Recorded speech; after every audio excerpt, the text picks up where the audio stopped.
বিখ্যাত সোনা ব্যবসায়ী রায়বর্মন পরিবারের একমাত্র বংশধর নীল রায়বর্মন পথ দুর্ঘটনায় মারা যায়। তবে তার শ্রাদ্ধের দিন হঠাৎ করেই ফিরে আসে নীল। তার স্ত্রী দেবযানী বারংবার বলতে থাকে যে এটা নীল নয়। এই আগন্তুক ব্যক্তি কি সত্যি করে নীল, নাকি এর পেছনে অন্য কোনো রহস্য আছে?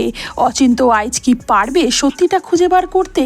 কাহিনীর আরও গভীরে যাওয়ার আগে বলে রাখি, আমি তোমাদের সাথে প্রিয়াঙ্কা, তোমরা দেখছো অনলি সিরিজ। যারা চ্যানেলে নতুন আছো অবশ্যই করে সাবস্ক্রাইব করে বেল বাটন প্রেস করে দাও, আর যারা এই ধরনের ভিডিও দেখতে পছন্দ করে তাদের সাথে শেয়ার করো।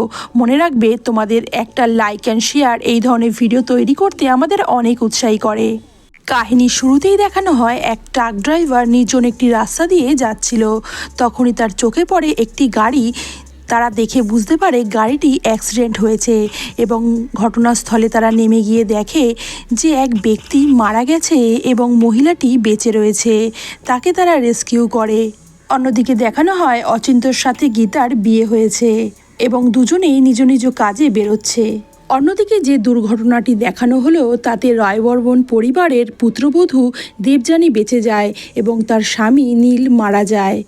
তবে আজ নীলের শ্রাদ্ধ হচ্ছিল, ঠিক তখনই ওখানে এক আগন্তুক ব্যক্তি চলে আসে, যাকে হুবহু নীলের মতনই দেখতে। বাড়ির সকলেই তাকে দেখে খুবই অবাক হয়।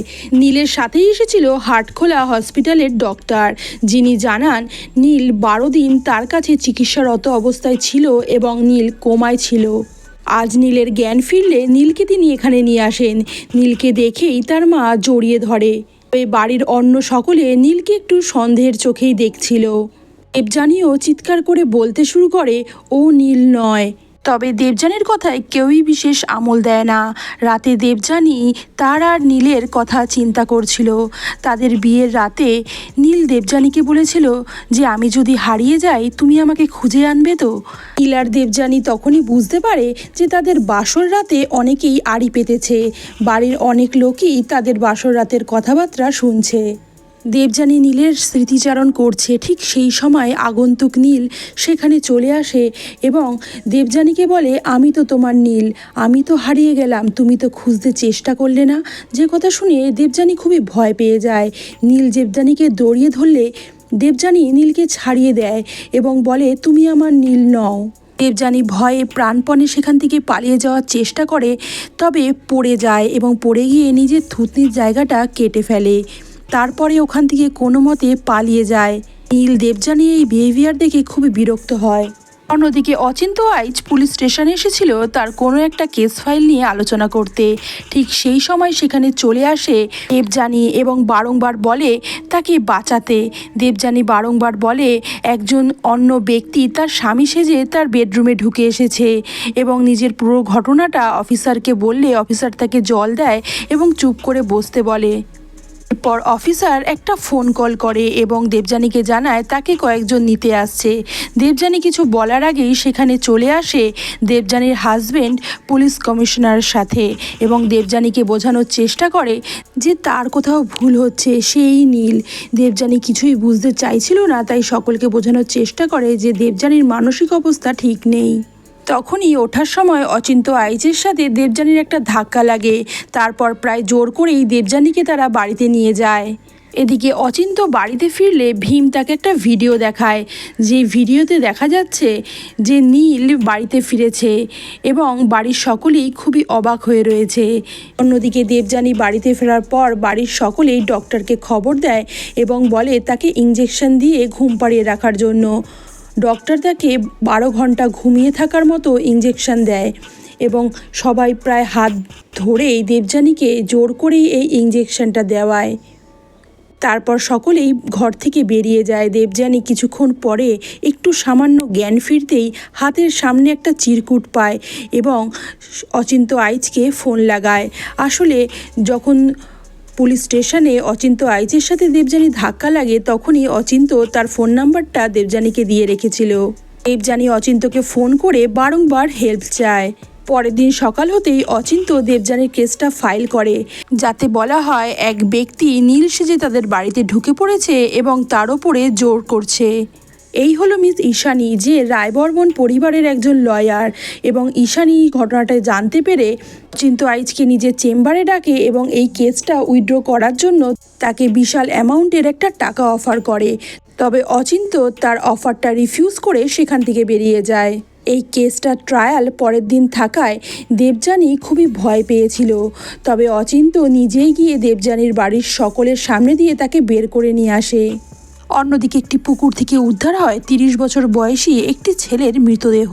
দিকে আদালতে আজ প্রথম শুনানি। সেখানে অচিন্ত আইচ বলে যে তার মক্কেল নিজের হাজব্যান্ডের বিরুদ্ধেই মামলা করতে চায়, কারণ সে বিশ্বাস করে না যে আগন্তুক ব্যক্তি তার হাজব্যান্ড। কারণ 1 মাস আগেই তার হাজব্যান্ড তার চোখের সামনেই মারা গেছিল এবং তারপরে শ্রাদ্ধের দিনে এই ব্যক্তি হঠাৎ করে তার হাজব্যান্ড বলে নিজেকে দাবি করে এবং দেবযানীকে কাঠগড়ায় তুললে দেবযানী জানায় 2 দিন আগে তাকে সেন্সলেস করে দেওয়া হয় এবং তার যখন জ্ঞান ফেরে তখনই তার সামনে ওই ব্যক্তি এসে হাত বেঁধে তার ফোনের পাসওয়ার্ড খোলার জন্য তাকে যাচাই করছিল এবং জোর করে তার জামা খোলার চেষ্টা করছিল। সেই জন্য ওই ব্যক্তির কাছ থেকে দূরত্ব বজায় রাখার জন্যই তার একটু সময় দরকার, কারণ সে বিশ্বাস করে না যে এই ব্যক্তি তার স্বামী। তখনই রায়বর্মন বাড়ির উকিল ঈশানী বলে যে দেবযানীর মানসিক অবস্থা ঠিক নেই, তাই সে নিজের হাজব্যান্ডকে চিনতে পারছে না। এবং দেবযানী থানায় যখন তার হাজব্যান্ডের নামে রিপোর্ট করাতে যায় তখনই সেখান থেকে তার হাজব্যান্ডটাকে নিয়ে আসে এবং তাকে ঘুমের ওষুধ দেওয়া হয় যাতে দেবযানী নিজের কোনো ক্ষতি করে ফেলতে না পারে। একথা শুনে জজ সাহেব মনে করতে থাকে দেবযানীর হয়তো সত্যিকারে মানসিক অবস্থা ঠিক নেই। তবে তখনই অচিন্ত আইচ বলে ওঠে আগের দিন দেবযানী থানায় গেছিল ডায়েরি করাতে, তবে অফিসার তার কোনো ডায়েরি নেয়নি, বরঞ্চ যার নামে সে ডায়েরি করতে গেছিল তার হাতেই তাকে তুলে দিয়েছে। যে কথা শুনে জজ সাহেব খুব রেগে যায় এবং বলে কোনো ব্যক্তি যখন থানায় যায় ডায়েরি করাতে তার কথা শুনতে হয় এবং তার ডায়েরি অ্যাকসেপ্ট করতে হয়, এইটাই রুল। এদিকে পুকুর থেকে ওই মৃতদেহ তোলা হলে অফিসার গীতা ওখানে পৌঁছায় ইনভেস্টিগেশন করার জন্য। কোর্ট থেকে বাড়িতে ফেরার সময় দেবযানী খুবই নার্ভাস ছিল, তবে অচিন্তবাবু দেবযানীকে খুবই সাহস যোগাচ্ছিল। এদিকে দেবযানীর শাশুড়ি দেবযানীর ওপরে খুবই রেগে যায় এই ধরনের কেস তার ছেলের ওপরে করার জন্য এবং দেবযানী বাড়িতে পৌঁছালে একটা কনস্টেবলও সঙ্গে নিয়ে আসে, যেটা দেখে দেবযানীর শাশুড়ি আরোই রেগে যায় তার ওপর। তখন অচিন্ত বলে যে এটাই কোর্টের অর্ডার, 1 মাস পর্যন্ত উনি এই বাড়িতেই থাকবেন দেবযানীর সাথে সাথে, যাতে তার কোনো কেউ ক্ষতি না করতে পারে এবং কোর্টের অর্ডারটাও সবাইকে দেখিয়ে দেয়। এদিকে ভীম সাংবাদিক সেজে যায় অফিসার পাঞ্জার ইন্টারভিউ নিতে। অফিসার পাঞ্জা সেদিন ঘটনাস্থলে উপস্থিত হয়ে নীলের কেসটা দেখছিল। অফিসার পাঞ্জা নিজে চেক করেছিল যে নীল বেঁচে আছে কিনা মারা গেছে এবং হসপিটালের ডাক্তারও তার সামনে চেক আপ করে বলেছিল নীল অনেকক্ষণ আগেই মারা গেছে। এটা একটা অ্যাক্সিডেন্ট কেস মনে করেই নীলের মা ছেলের ক্ষতবিক্ষত দেহটার পোস্টমর্টম করাতে চায়নি এবং তড়িঘড়ি দাহ করে দেন। অন্যদিকে দেখানো হয় বাড়ির সকলেই এই আগন্তুক নীলের ব্যবহার দেখে একটু চিন্তায় আছে। কেউ কেউ মনে করে এই আসল নীল, কারণ নীলের সঙ্গে স্বভাবের অনেক মিল খুঁজে পায় সবাই। আবার কেউ কেউ মনে করে যে নীল নয়। এদিকে ডক্টর বাসুর সাথে কথা বলে গীতা জানতে পারে যে ছেলেটির বয়স 30-এর বেশি হবে না, তাই 2-3 দিনের মধ্যে যারা নিখোঁজ হয়েছে তাদের বাড়ির লোককে খবর দেওয়া হয়। অন্যদিকে শ্রাবণীর বাল্যবন্ধু অন্বেষা লন্ডন থেকে এদেশে আসে। অনেক দিন ধরে তিনি লন্ডনেই থাকেন। অন্বেষা এসে তার চেনা এক লয়ার দিগ্বিজয়ের কথা জানায় এবং বলে যে তিনি যদি বলেন তাহলে তিনি তাদের কেসটা লড়বেন। এদিকে ভীম যায় কথা বলতে ডোম নিধি শিকারীর সাথে এবং সেখানে গিয়েও জানতে পারে যে সেই ছিল সেদিন মুখাগ্নি করার সময় এবং বলে যে ছেলেটি মৃতদেহ তিনি নিজের চোখের সামনে দেখেছেন, যে ছেলেটি বেঁচে ফেরা অসম্ভব কারণ তিনি ছেলেটির দাহ করেছেন। এই হলো অ্যাডভোকেট দিগ্বিজয়, যে জীবনে কোনো কেসই হারেনি। এই দিগ্বিজয়ের সাথে দেখা করে নিজের কেস সম্বন্ধে আলোচনা করতে যায় অন্বেষা। অন্যদিকে রাতে বাড়ি ফিরছিল অচিন্ত, তখনই কয়েকজন ব্যক্তি এসে হুমকি দেয় অচিন্তকে এই কেসটা থেকে সরে দাঁড়ানোর জন্য। নেক্সট হিয়ারিংয়ে অচিন্ত জানায় যে এক আগন্তুক ব্যক্তি নিজেকে নীল বলে দাবি করছে এবং বাড়ির অনেকেই সেটা মেনে নিলেও কিছু কিছু ব্যক্তি আছে যারা বিশ্বাস করতে চাইছে না যে এই নীল। অচিন্তর প্রথম উইটনেস নীলের মামা বিমলবাবু, যিনি নীলের মুখাগ্নি করেছিলেন। অচিন্ত বিমলবাবুর কাছে জানতে চান তিনি বিশ্বাস করেন যাকে তিনি মুখাগ্নি করেছেন সেই আসল নীল। বিমলবাবু মাথা নেড়ে বলেন তিনি সবসময় মৃত নীলের সাথেই ছিলেন এবং তিনি নীলের মুখাগ্নি করেছিলেন এবং তিনি মনে করেন যে ওই আসল নীল ছিল আর এ অন্য এক আগন্তুক ব্যক্তি। কন্টেস্ট করার জন্য দিগ্বিজয় এগিয়ে আসে এবং বিমলবাবুর কাছে জানতে চায় তিনি তো সবসময় মৃত নীলের সাথেই ছিল, তাহলে তিনি বলতে পারবেন নীলের মুখে কটা কাট ছিল। তখনই বিমলবাবু বলেন নীলের মুখে 6টা কাট ছিল। যেটা শুনে দিগ্বিজয় বলে আপনার চোখের পাওয়ার বেড়েছে, সেটার আগে চিকিৎসা করুন, কারণ নীলের মুখে 11টা কাটস ছিল। একথা শুনে আদালত বিমলবাবুর কথার ওপর খুব একটা গুরুত্ব দেয় না। এরপর অচিন্ত ডাকে সেই ট্রাক ড্রাইভারকে এবং জানতে চায় সেদিন কি সে দেখেছিল যে নীল মারা গেছে কিনা। তবে ট্রাক ড্রাইভার সাক্ষ্য দেয় যে সে নিজে দেখেছে যে নীলের চোখ খোলা রয়েছে। দিগ্বিজয় কন্টেস্ট করার জন্য এগিয়ে এসে বলে যে চোখ খোলা থাকলেই কেউ মৃত এটা ঘোষণা করা যায় না। এরপর দিগ্বিজয় এক ডক্টরকে ডাকে এবং জানতে চায় যে কোনো ব্যক্তি চোখ খোলা থাকলেই সে মৃত বলে ঘোষণা করা যায়। তখন ওই ডক্টর জানায় কোনো ব্যক্তি চোখ খুলেও অজ্ঞান হতে পারে, কোনো নার্ভের শিথিলতার জন্য এমন ঘটনাও ঘটতে পারে। এরপর অচিন্ত ডাকে তার পরের উইটনেস অফিসার পাঞ্জাকে। অফিসার পাঞ্জা বলে সেদিন তিনি ঘটনাস্থলে 10 মিনিটের মধ্যে চলে এসেছিলেন এবং তিনি নিজে চেক করে দেখেছিলেন যে নীল মৃত। দিগ্বিজয়বাবু কন্টেস্ট করতে এসে বলে যে পাঞ্জাবাবু আপনার শালীর ছেলে হয়েছে না মেয়ে হয়েছে, কারণ সেদিন তো আপনি আপনার শালীর বাচ্চা হবে এ কথা বলেই ছুটি নিয়েছিলেন 6টার সময়। একথা শুনে পাঞ্জা খুবই অবাক হয়ে যায়। আসলে অফিসার পাঞ্জা মাঝে মধ্যেই এইভাবেই ছুটি নিত মিথ্যা কথা বলে, সুতরাং নিজে যে কোনো প্রোটোকল মানে না তার কোনো কথার গুরুত্ব আদালতের কাছে নেই। এ কথাটা অ্যাডভোকেট দিগ্বিজয় সকলের সামনে তুলে ধরে এবং আদালতের মধ্যে দিগ্বিজয় আর অচিন্তর মধ্যে বচসা শুরু হয়ে যায়।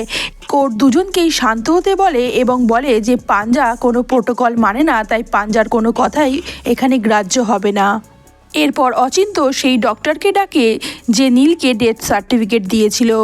ডক্টর জানায় নীল ওখানে আসার অনেকক্ষণ আগেই মারা গেছিল। ডক্টর সেটা নিজেই চেক আপ করেছিলেন এবং তারপরেই তিনি ডেথ সার্টিফিকেট লিখেছিলেন এবং তার ফ্যামিলির কেউই চায়নি যে তার পোস্টমর্টম হোক, সেই জন্য তিনিও পোস্টমর্টমের গুরুত্ব দেয়নি।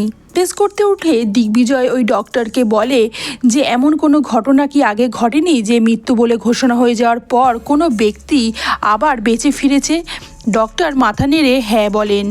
এরপর অচিন্ত ডোম নিধি শিকারীকে কাঠগড়ায় ডাকলে নিধি শিকারীও সাক্ষী দেয় যে সেদিন তিনি নিজেই নীলকে দাহ করেছিলেন, তবে এই ব্যক্তি নীল নয়, তিনি অন্য ব্যক্তি।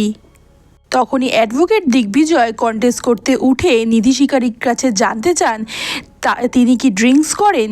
নিধি শিকারী বলে যে তিনি সেদিনও ড্রিঙ্কস করেছিলেন এবং আজও ড্রিঙ্কস করে আছেন। যে কথা শুনে জজ সাহেব খুবই রেগে যায় এবং অচিন্ত আইজকে বলে এরকম কোনো সাক্ষীকে আদালতে পেশ না করার জন্য।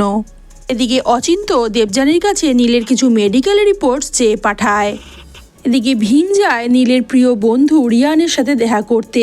রিয়ান প্রথম ছিল যে মনে করেছিল যে ওই আগন্তুক নীল আসল নীল নয়, কারণ তাদের দুজনের মধ্যে একটা শর্ত লেগেছিল, যেই শর্তর কথা এই আগন্তুক নীল জানতো না।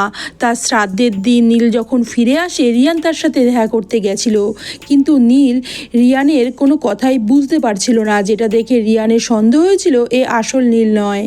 অন্যদিকে পুকুর থেকে পাওয়া সেই মৃতদেহকে শনাক্ত করে এক বৃদ্ধা জানায় যে সেই মৃতদেহ তার ছেলে আবিরের। আবির ছোট থেকে চাইতো সিনেমার হিরো হতে এবং তার জন্য সে বিভিন্ন ব্যক্তির সাথে দেখা করত। রকি নামে এক অ্যাকশন মাস্টারের সাথে দেখা করতে যাবে বলে আবির সেদিন বাড়ি থেকে বেরিয়েছিল। এদিকে রায়বর্মন বাড়ির ফ্যামিলি লয়ার এসে শ্রাবণী দেবীকে জানায় যে নীল তার একটা উইল করে গেছিল এবং যেই উইলে তার সমস্ত ব্যবসার দায়িত্ব দিয়ে গেছিল তার স্ত্রী দেবযানীর ওপর, এবং সুতরাং তার মৃত্যুর পর দেবযানীর কথায় সমস্ত ব্যবসায়িক ট্রানজাকশন হবে। যে কথা শুনে শ্রাবণী দেবী খুব অবাক হয়ে যায়।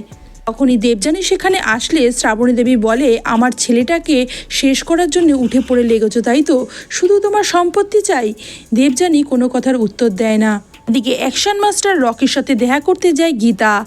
রকি জানায় আবির তার সাথে দেখা করতে এসেছিল।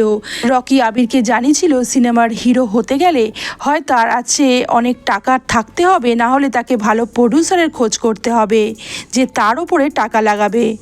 তবে আবির একদিন 10 লাখ টাকা নিয়ে রকির সাথে দেখা করতে এসেছিল এবং রকি জানিয়েছিল 10 লাখ টাকা একদিনের শুটিংয়ের খরচ জোগাড় হয় না, সুতরাং আরও বেশি টাকা তার প্রয়োজন। যে কথা শুনেই হয়তো আবির নিজেকে শেষ করে দিয়েছে। এদিকে ড্রিঙ্কস করে রিয়ান তার বন্ধু নীলের জন্য খুবই কান্নাকাটি শুরু করে দেয় এবং জানায় তার ফ্যামিলির লোকজনেরা কেউ যেতে দিচ্ছে না তাকে আদালতে সাক্ষ্য দেওয়ার জন্য।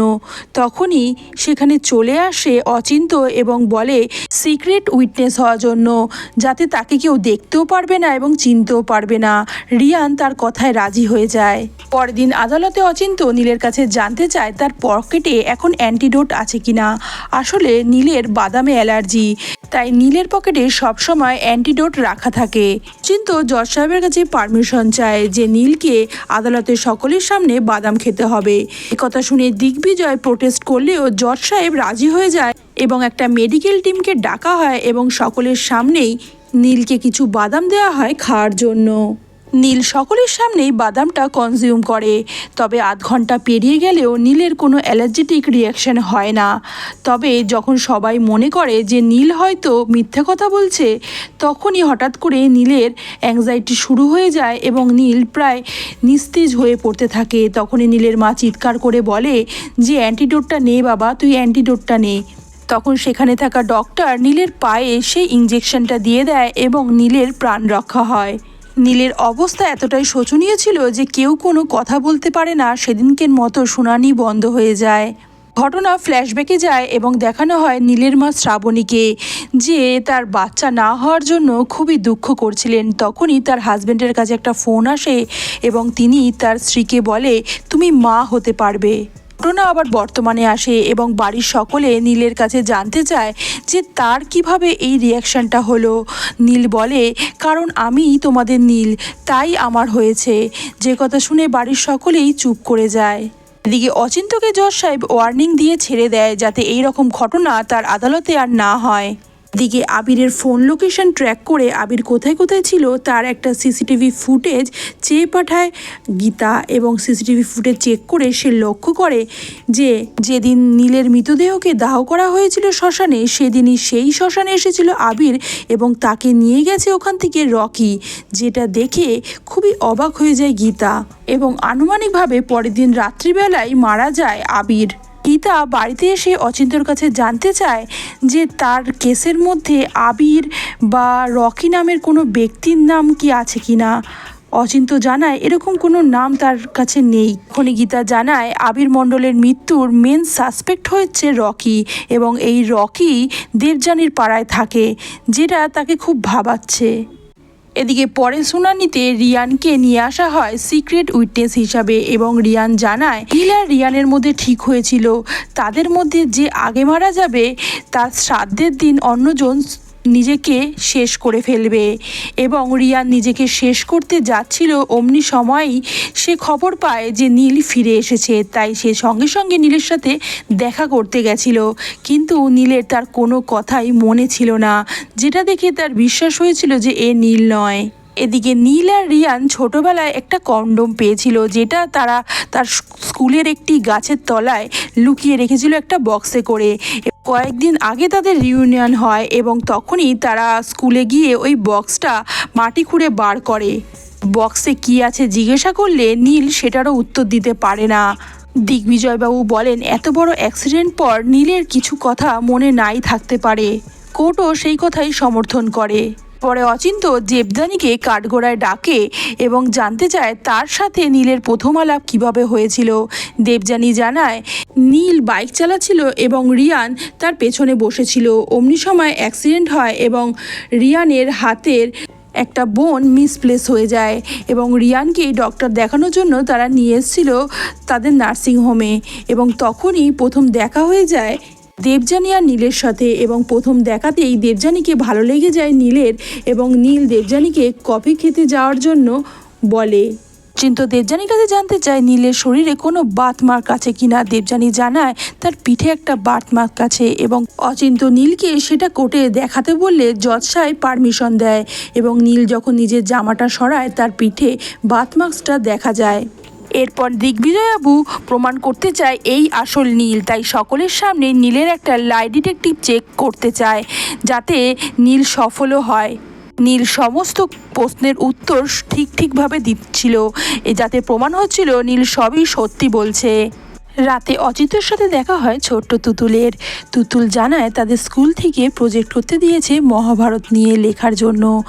ভীম পঞ্চপাণ্ডব সম্বন্ধে জিজ্ঞাসা করলে তুতুল জানায় পঞ্চপাণ্ডবদের মধ্যে নকুল আর সহদেব দুজনে ছিল টুইন্স, তাই দুজনের সব কাজই একই রকম ছিল এবং দুজনে খুবই ভালো তরোয়াল জানতো।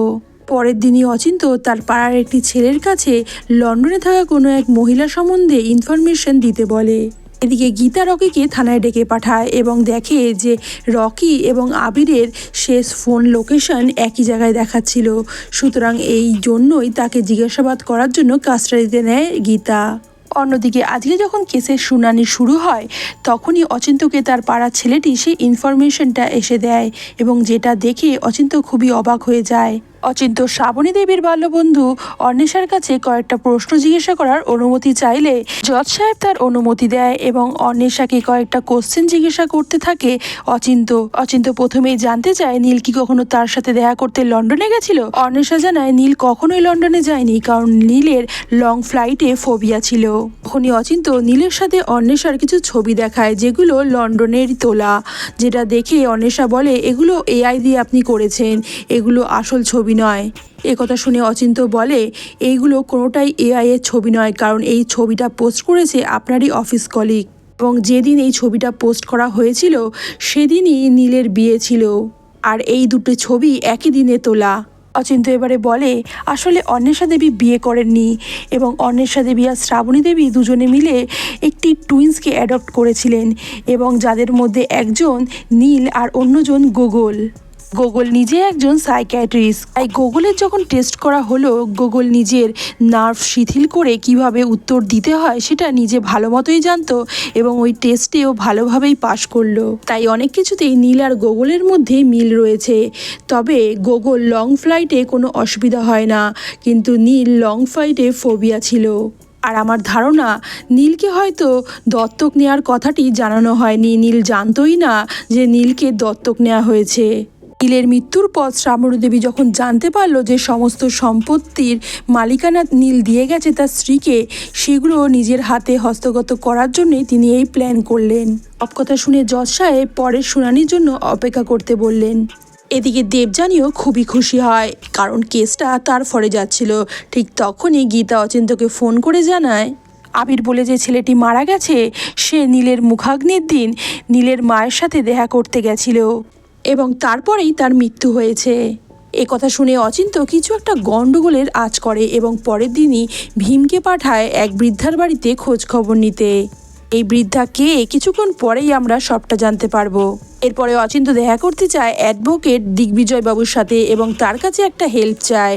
এদিকে আজকে ছিল ফাইনাল শুনানি এবং অচিন্ত একটু দ্বিধাগ্রস্ত হলে তার বাবা তাকে বলে সবসময় সত্যের সাথেই থেকো। সওয়াল করতে উঠেই অচিন্ত আজকে প্রথমেই বলে যে শ্রাবণী দেবী নীলের বদলে এখানে গোগলকে নিয়ে এসেছিলেন ঠিকই, তবে তিনি এই কাজ কেন করেছিলেন সেটাও আমাদের ভেবে দেখা উচিত।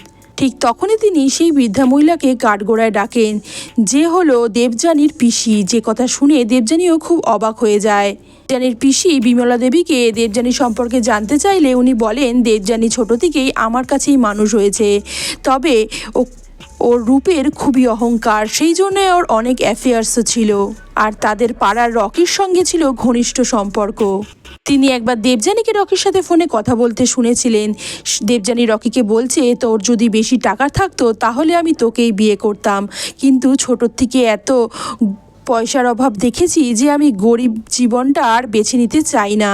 এরপর ডাকে দত্ত কেবিনের একটি ওয়েটারকে। ছেলেটি জানায় যে ওদের দত্ত কেবিনেই রকি আর দেবযানী মাঝে মধ্যেই দেখা করতো। 1 মাস আগেও ওরা যখন দেখা করতে গেছিল সেখানে একটি ছেলে এসেছিল এবং তার সাথে তাদের তুমুল ঝগড়া হয়। আবিরের একটি ছবি দেখালে ছেলেটি বলে যে এই ছেলেটি সেদিন এসেছিল এবং ওর সাথেই রকির খুব ঝামেলা লেগেছিল। এরপরে গীতাকে ডাকা হলে গীতা বলে যে তার কাছে একটি ভিডিও আছে যাতে করে দেখা যাচ্ছে যে আবিরের সাথে রকির দেখা হয়েছিল এবং নিজের বাইকে করেই আবিরকে সে নিয়ে গেছিল। তারপরেই কিন্তু আর আবিরকে খুঁজে পাওয়া যাচ্ছে না এবং নীলের মৃত্যুর সময় যেখানে নীল আর দেবযানীর ফোন লোকেশন ছিল সেখানেই রকিরও ফোন লোকেশন ট্র্যাক করা গেছে। এরপর শ্রাবণী দেবীকে সাক্ষ্য দিতে ডাকলে শ্রাবণী দেবী জানায় নীলের যেদিনকে মুখাগ্নি করা হয় সেখানে আবির এসেছিল। আবিরকে তিনি চিনতেন না, তবে আবির তাকে জানিয়েছিল যে তার ছেলের মৃত্যুর জন্য দায়ী তার বৌমা, যার প্রমাণ তার কাছে আছে এবং সে তাকে দেবে, তার জন্য তাকে 2 কোটি টাকা দিতে হবে। তবে এর পরে আর ওই ছেলেটি তার সাথে কোনো দেখা সাক্ষাৎ করেনি, কিন্তু তিনি মনে মনে বুঝতে পেরেছিলেন যে তার বৌমা তার ছেলেকে মেরে ফেলেছে। সেজন্য তিনি তার বাল্যবন্ধু অন্বেষার কাছে হেল্প চায় এবং গোগলকে এখানে ডেকে পাঠায়। এরপরে আদালতে ডাকা হয় রকিকে। রকি প্রথমটায় কিছুই বলতে রাজি ছিল না, তবে অচিন্ত বলে যে আবিরের গলায় তার হাতের ছাপ পাওয়া গেছে। তখনই রকি মুখ ফসকে বলে ফেলে যে ওর গলায় হাতের ছাপ কিভাবে পাওয়া যাবে, ও তো তার হাতের কুনুয়ে চেপে তাকে মেরেছে। এরপর আরও চেপে ধরলে রকি বলে ফেলে যে নীলকে তারা দুজনে মিলেই মেরেছে। দেবযানী তাকে যেখানে দাঁড়িয়ে থাকতে বলেছিল সেখানেই অপেক্ষা করছিল রকি এবং তার গাড়ি খারাপ হয়ে গেছে এই কথা বলে তাদের কাছে লিফট নেয়। তারপরেই নীলকে দুজনে মিলে মৃত্যুর মুখে ঠেলে দেয়। এরপর দেবযানীও নিজেকে আঘাত করে এবং ওখানে অপেক্ষা করে যে কেউ এসে তাকে রেস্কিউ করবে। পুরো ব্যাপারটা এমনভাবে সাজায় যেটা দেখে মনে হবে যে ওটা একটা কার অ্যাক্সিডেন্ট। দত্ত কেবিনে বসে রকি আর দেবযানী এই প্ল্যানিংটাই করছিল এবং সেটা শুনে ফেলেছিল আবির, যে জন্য আবিরকেও তাদের নিজেদের রাস্তা থেকে সরিয়ে ফেলতে হয়েছিল। অচিন্ত বলে নতুন বিয়ের পর একটা মেয়ে যেভাবে একটা নতুন পরিবারে আসে সবটাই কিন্তু একটা ছেলের কাছেও পুরোটাই নতুন। দুজনকে জানার অপেক্ষা না রেখে যদি কোনো মেয়ে এই ধরনের আচরণ করে তাকে কি বলবেন। আসলে সবারই উচ্চাকাঙ্ক্ষা থাকে, কিন্তু তার জন্য কোনো ছেলেকে মৃত্যুর মুখে ঠেলে দেওয়া এইটা কোনো কাজের কাজ নয়। আমাদের সমাজে প্রতিনিয়তই এমন ঘটনা ঘটে চলেছে যাতে নিরীহ ছেলেদের মৃত্যুর মুখে যেতে হচ্ছে। অচিন্ত আইচ জজ সাহেবের কাছে এই ধরনের কেস সম্পর্কে গুরুত্ব দিতে বলে এবং দৃষ্টান্তমূলক শাস্তির ব্যবস্থা নিতে বলেন। এখানেই শেষ হয় আজকের কাহিনী। ভিডিওটি ভালো লাগলে অবশ্যই করে চ্যানেলটাকে সাবস্ক্রাইব করে বেল বাটন প্রেস করে পাশে থাকবেন। আর যারা এই ধরনের ভিডিও দেখতে পছন্দ করে তাদের সাথে অবশ্যই করে শেয়ার করে দেবেন। দেখা হচ্ছে নেক্সট আরও কোনো ইন্টারেস্টিং ভিডিওর সাথে। ততক্ষণের জন্য খুব ভালো থাকবেন, সুস্থ থাকবেন।